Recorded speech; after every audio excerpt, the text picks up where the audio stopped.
अगर आपको हमारे वीडियो पसंद है तो चैनल को सब्सक्राइब करिए और ज़्यादा से ज़्यादा लोगों तक शेयर करिए और वीडियो अगर पसंद आता है तो लाइक करिए। मैं इसलिए कह रहा हूँ कि ताकि आने वाला जो वीडियो है वो उसका नोटिफिकेशन आप तक पहुँचे, इसलिए ऑल नोटिफिकेशन पे सेट भी करिए।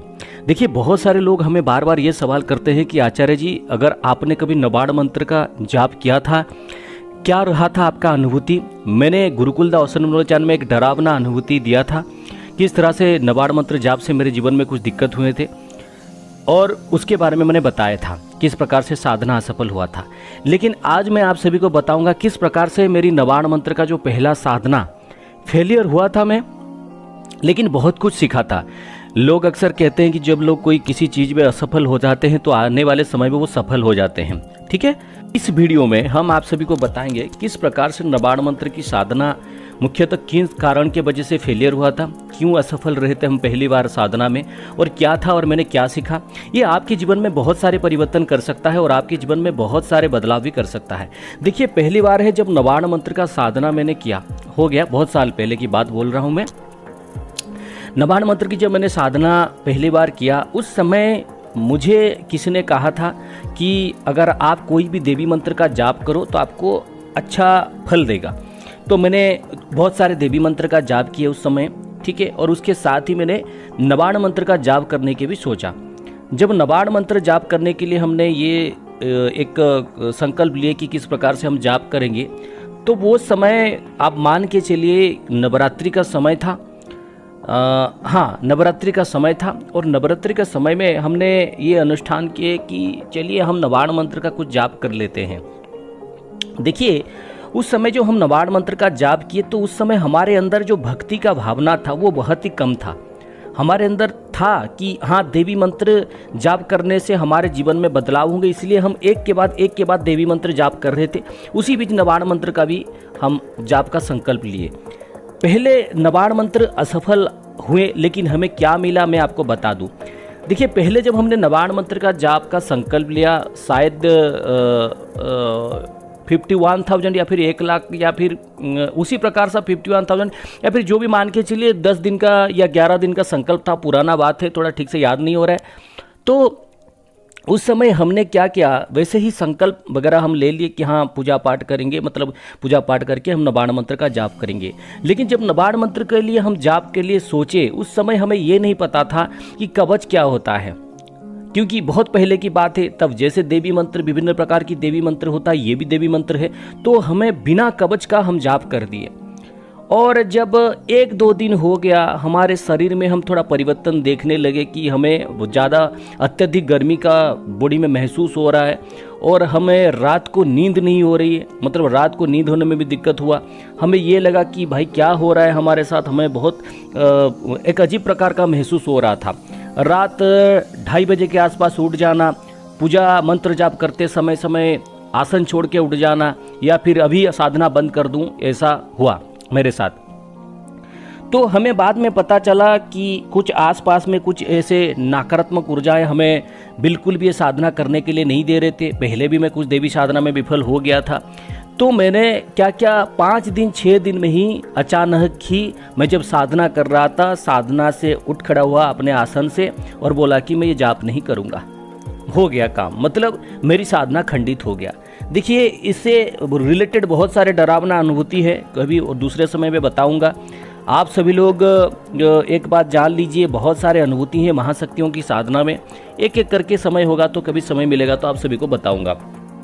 देखिए, नबाड़ मंत्र का साधना तो विफल हो गया, लेकिन हम क्या सीखें, आपको क्या समझना है, आपको क्या गलती नहीं करना है और किस चीज़ को ध्यान रख के आपको साधना करना है। पहले नंबर 1, जब आप नबाड़ मंत्र का संकल्प लेते हैं, साधना के समय लेते हैं, अगर आपको कोई यज्ञ गुरु मिल जाते हैं, अगर आपको वो गुरु दीक्षा दे देते हैं नबाड़ मंत्र का या फिर दुर्गा मंत्र का, यानी ओम दुम दुर्गाय नमः मंत्र का, फिर किसी भी देवी मंत्र का अगर आप दीक्षा लेते हैं, और दीक्षा उन्हीं से लेने की कोशिश करिएगा जो कोई देवी साधक हैं या फिर दुर्गा सप्तशती का पाठ करते हैं या फिर उन माता रानी की उपासना करते हैं या फिर माता कालिका के भी उपासक हैं, सेवक हैं। उनसे अगर आप मंत्र ले लेंगे तो बहुत बढ़िया बात है। दूसरी बात है, आप नबाड़ मंत्र जब भी जाप करते हैं तो कवच सुनिश्चित करिए कि कवच का आप प्रयोग करें। दैनिक दिन जाप में अगर 1 माला 2 माला कर रहे हैं तो उसके लिए छोड़िए, कोई दिक्कत वाली बात नहीं है। जब तक आपके घर में कोई नकारात्मक ऊर्जा ना हो, आपको कोई परेशान नहीं होगा।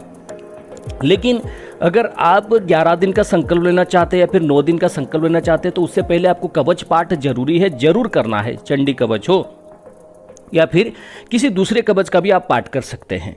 तो ये रहा। दूसरा चीज़ मैंने ये सीखा कि नबाड़ मंत्र जाप से पहले आप कवच का प्रयोग जरूर करिए आपकी सुरक्षा के लिए, ताकि आपकी मानसिक स्तर पे आपको कोई शक्ति प्रभावित ना कर पाए और साधना ना छोड़ के उठे। जो मेरे साथ हुआ था, बाद में पता चला कैसे शक्तियों ने परीक्षा ली, कैसे होता है।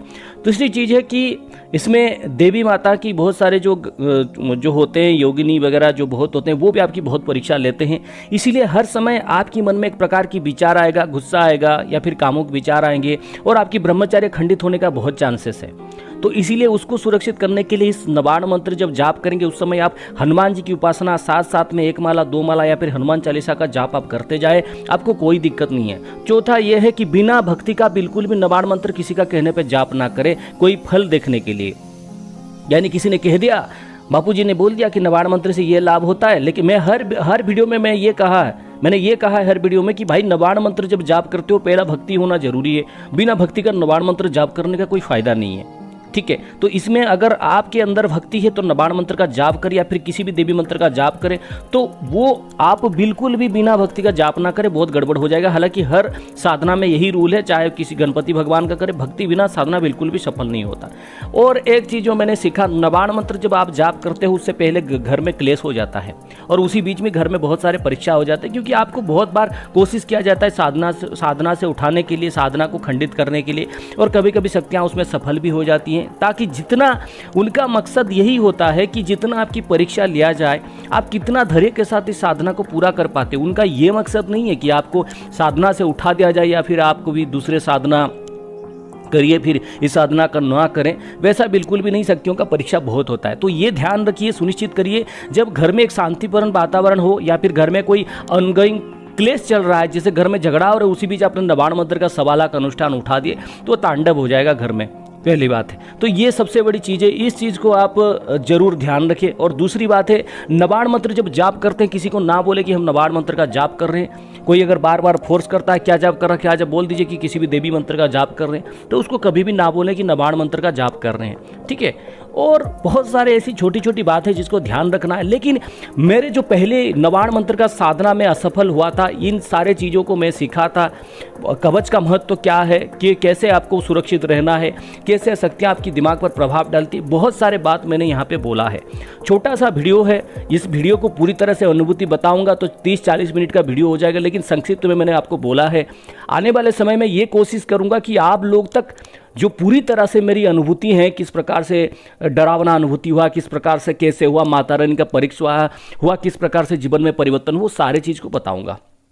आशा कर रहा हूँ ये वीडियो आपको पसंद आए। वीडियो पसंद है, वीडियो को लाइक करिए, चैनल को सब्सक्राइब करके रखिए और ऑल नोटिफिकेशन सेट करें ताकि आने वाला वीडियो का नोटिफिकेशन आप तक पहुँचता जाए और वैसे ही जो वीडियो आपको मिल रहा है वो जरूर ही मिलता जाए। अगर पसंद आए तो लाइक करिए और ज़्यादा से ज़्यादा वीडियो को शेयर करिए। जय माता।